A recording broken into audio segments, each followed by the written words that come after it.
Hello everyone. Welcome back to Brome Bird News. This is episode 18. How was your great backyard bird count? Did you venture outside to count your birds, or were you like me sitting on the couch and counting your birds through the window?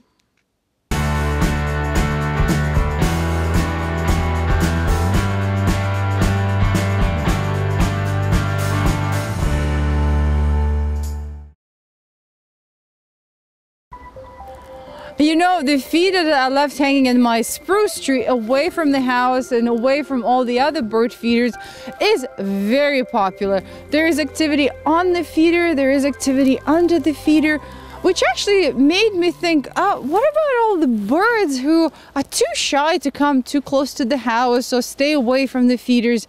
You know, the temperatures are really plummeting here and we're expecting more snow. So I'm a bit worried about these birds, and I thought I would bring food to them. You see, I have brush piles all over my property and I have all kinds of trees, and there are birds who hang out there looking for food. So I thought, let's get some sunflower seeds mixed with peanuts and safflower seeds and just spray them everywhere and help those birds out. Here we go. So here we go. I'm just gonna do that.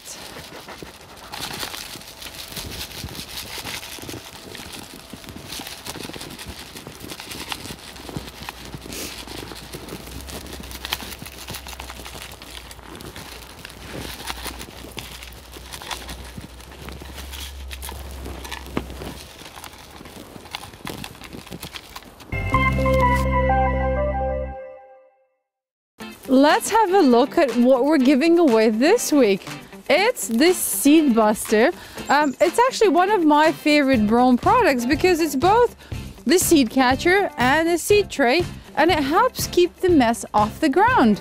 So here are the top 5 pictures this week.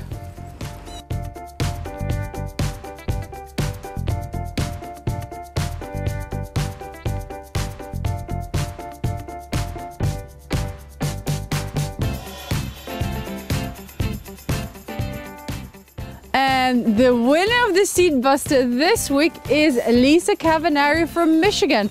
Congratulations, Lisa. I know that you will enjoy this product.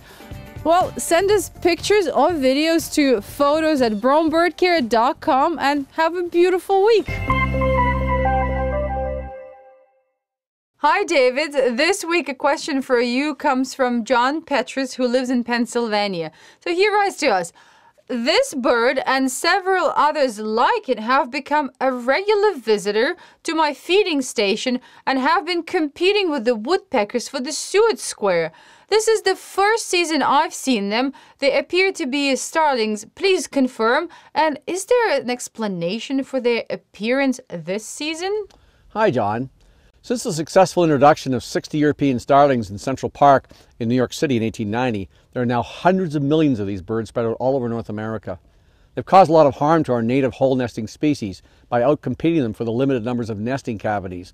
And now they become a major pest in bird feeding operations too. Their preferred diet is insects and berries, but when they become hard to find, they turn to our feeders instead. Since their beaks aren't designed for cracking hard seashells, they'll naturally go for the softer suet cakes and peanuts and other foods without shells. They can eat a whole suet cake in one day.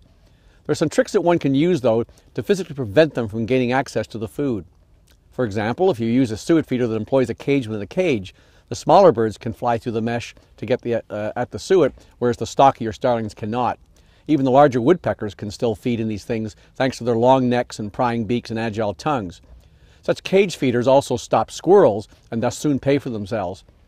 Another trick is to hang your suet feeder under a domed squirrel baffle. Apparently, starlings do not like to go under any sort of cover to feed. And starlings can't as easily hang upside down like woodpeckers do, so buying a feeder that forces them to do so will at least slow them down. Finally, you can try using pure suet because starlings prefer suet with treats embedded in it. In the end, if you don't mind the occasional starling coming by to eat your suet, take a good look at them in the early fall season. With their iridescence and white speckles and black plumage, they are strikingly beautiful. Thank you, David. Have a beautiful week. If you have questions for Dr. Bird, write to him at askdrbird@bromebirdcare.com. Have a look at the monkey-eating eagle. Whoa, looks pretty vicious, and it does eat macaque monkeys and other small animals. But as vicious as it is, this bird actually relies on humans for its survival. This 3-foot-long raptor only lives in the tropical forest of the Philippines, and there are only 600 of them left in the wild. The breeding center in Davao City has been doing its best to help these birds survive, and they have been so successful that they have outgrown their 20 acres, and they're now desperately looking for ways to expand. Well, I wish we could share some of our acres here, but then there are no monkeys to eat. Do you remember when I went to watch snow geese on episode 7? It was an incredible experience, but I also remember how disturbing it was to see so much bird poop everywhere. The city of Barrie, Ontario is located on Lake Simcoe, and there they have been having serious issues with bird droppings covering public beaches and parks. So last year, the council allocated 50,000 Canadian dollars to have geese literally chased away from the populated area to less populated stretches of water. The things they had to use to persuade geese, dogs, noisemakers, pyrotechnics, laser beams, you name it, they had it all.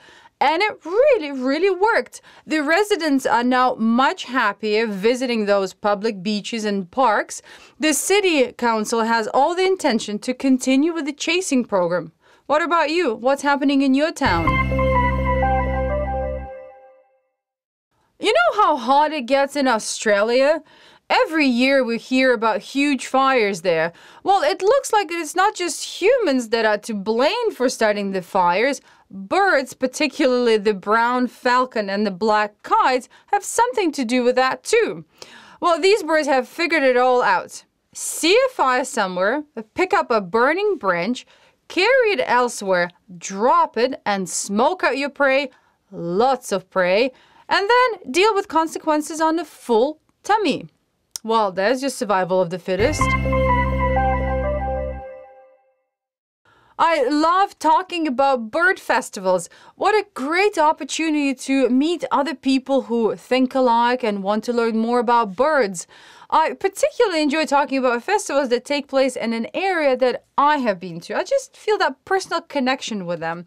Well, the Galveston Feather Fest, scheduled for April 14th to the 17th, is one of those places for me. What a spectacularly beautiful area and such nice people. Pat Jacoby, one of the volunteers at the festivals, sent us a few pictures. And here are some of the fun activities you can do there. Pre-festival birding trips to the historic Lego Ranch, nature photography, and night HDR field trips. Kids are also included. There is a fledgling fest for them, and there is a free Birds of Prey raptor show. Well, if you do go to Galveston, please send me some pictures. I'd love to see what they do there. Well, that's it for today. Thank you for tuning in. Send me your stories, write your comments. Have a beautiful week, and I'll see you next Tuesday.